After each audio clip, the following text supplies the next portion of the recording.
Hello and welcome to my channel.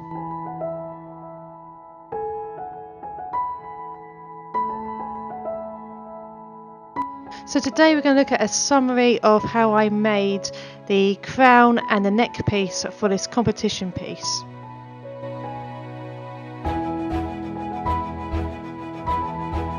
Please pause the video to read the equipment list.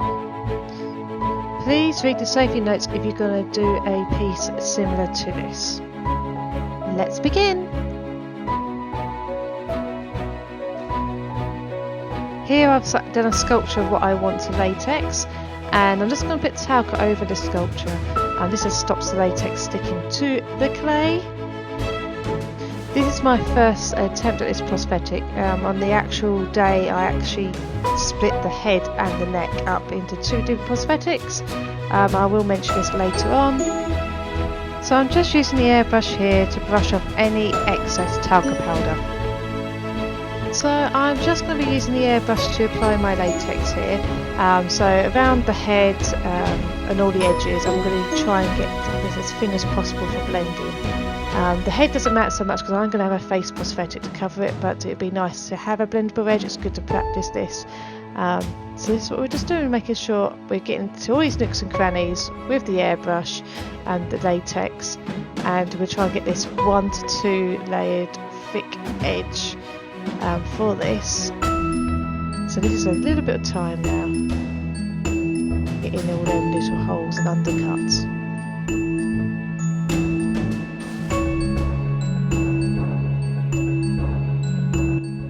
So we're now going to apply the latex all over our clay as our first layer.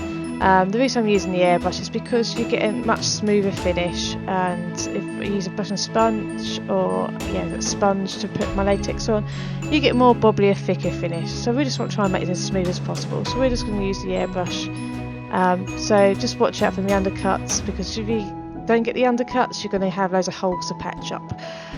But yeah, this is what we're doing. We're just going to latex all this with the airbrush.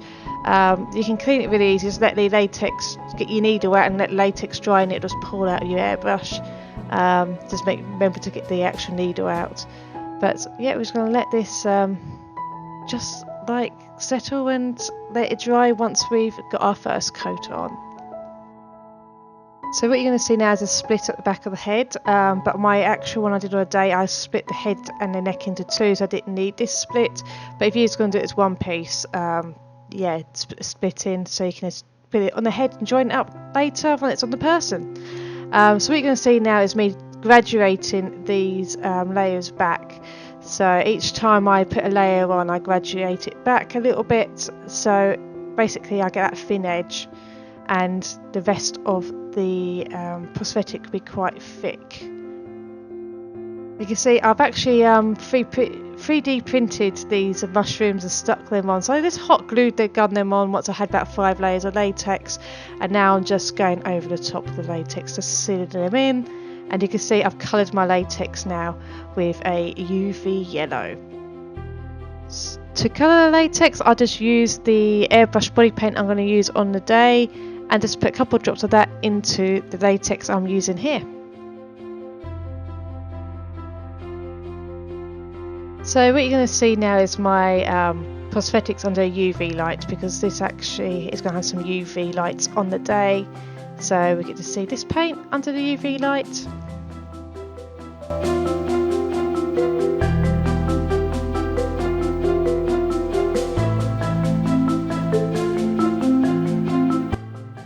So now we've got the base colours, we're going to add a yellow ochre over this wood effect, and so that's what I'm doing in the airbrush at the moment, is putting a yellow ochre on the side, and on the other side, where it's the orange side, is going to be more like a burgundy colour. So we're just building up the layers. We're going to try and leave the UV areas unpainted where we want the UV light. So yeah. But we also got to remember, any like little deep nooks and crannies, the UV light's going to shine through, which is going to give a nice little glowy effect within the cracks, which is cool. As you can see, I'm using this yellow ochre with the airbrush again, and a bit of paper just to mask off areas and anything which I'm dabbing with The cue stick or the cotton bud is just to wipe off the latex very quickly so it doesn't set in areas I don't want it to set. Quick note about the mushrooms: when you're going to stick the mushrooms on with a hot glue gun, you're basically going to have to coat these with the see-through latex first before you do the colouring, just to make sure they are stuck into your latex prosthetic. On the prosthetic I used on a day, I actually had some plastic antlers I'd 3D printed, which I actually did the same way as the mushrooms. I stuck them into the prosthetic and covered them in latex, so they were a bit more realistic looking and a lot more lighter, so they were done the same way.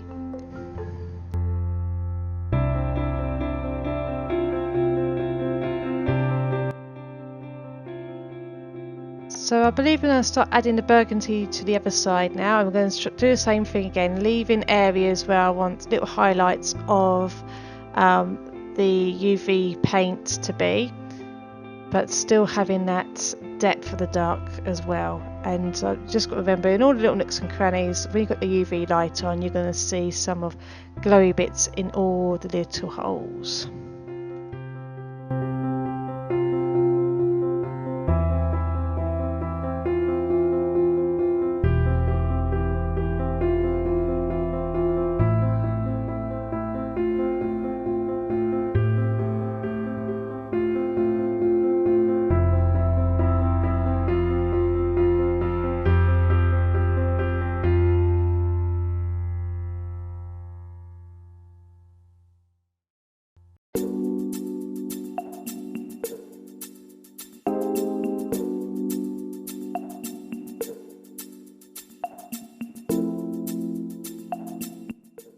So here I'm just sponging on some light brown, dark brown and medium brown onto these wooden areas, and it just picks up some of the grain you've done in the actual clay work. So it gives it a little bit more realistic effect, but also gives that grain work a little bit of highlight as well.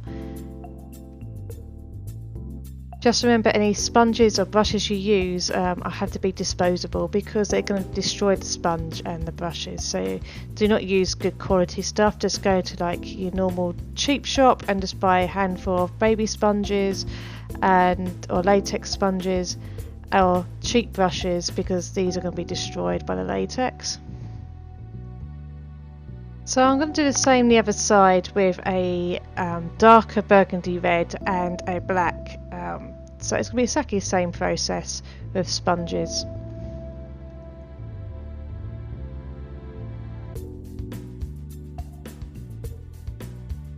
So once you've done all these base colours and built up colours, you can then do all the details of the mushrooms, or anything you've added to your specific prosthetic, and add all them details and finer details, because you won't have to cut around them then. And like I said, all the paintwork for the latex prosthetics are done with latex mixed with whatever coloured body paint I'm going to be using on my model. So I'm not really fussed about what the back looks like at this point, because what I'm going to be doing is hot glue gunning all my branches and flowers to the actual prosthetic. And then what I'll do is get a latex paste, which is flour and latex, and mix that all together and actually use that to seal in all the joins between the hot glue gun and all my attachments. Then I would colour it the same way as I have done the rest of the prosthetic, and then I add coloured reindeer moss by attaching it with latex onto the headpiece.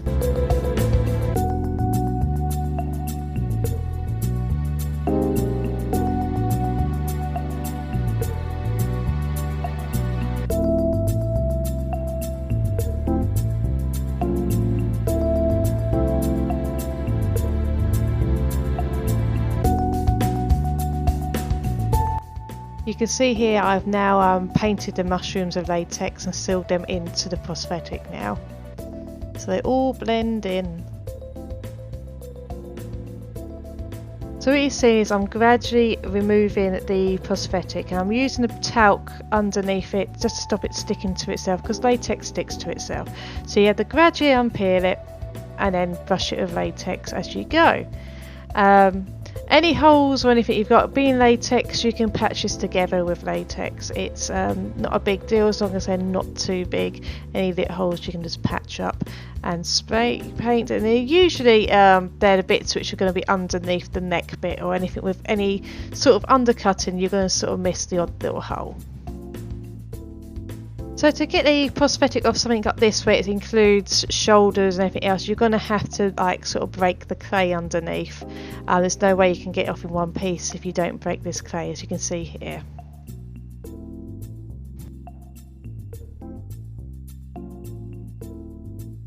So this is just a time lapse of the prosthetic I used on the day of just the neck only. It's exactly the same principle as I've just shown you, as you can see.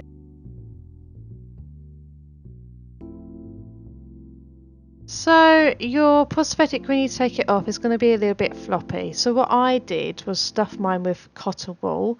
So I just get a bit of liquid latex, put it on the cotton wool and stuff it where all them roots and things are around the neck. And to pad it out, them bits stick up, I just use some silk clay and mould it into shape, let it dry and stuff it in to the prosthetic, so to say. And that should hold up in place, make it a bit more rigid. So for this competition, we only marked on the sides and the front, so it doesn't matter I'm splitting the back, it just makes it easier for me to get the prosthetic off. What you would need to do if you do want to split the back is actually break all the clay underneath and gradually try and work off the latex, but it will take quite a long time, and you just got to be very, very patient and not rush it. But yeah, so that's how I made the neck and the head prosthetic. So in a minute you're going to see the crown completed, and I hot glue gunned the branches into the crown and then covered it in the flour and latex paste and then coloured it the same way. So that's how I got it to stay in the prosthetic.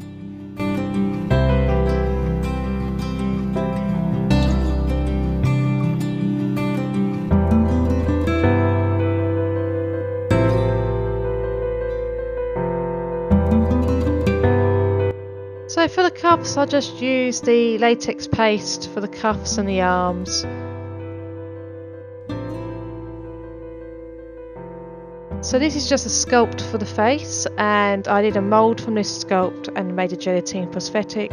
I'm not going to go through this in detail until I perfected the technique myself. But as we realised, a gelatine prosthetic of this size is actually really heavy. It was really hard to get stuck to the face. It took me 3 attempts, which you're going to see in the time lapse in a bit. So this is a time lapse of the competition day. You will see I've made some cuffs for the arms, some upper arm bits made with the paste, the flour latex paste, and then I've made some boob covers the same way as I made the neck piece and the head. So the marking is only shoulders upwards. The rest of it I've added just because it looks better in photos, that if you take a photo of the upper body and it just cuts off and it's just flesh, it doesn't look quite right. So it's just for my own benefits and photos that I've actually added all these shoulders and boobs and things in, because we actually only marked from the neck upwards.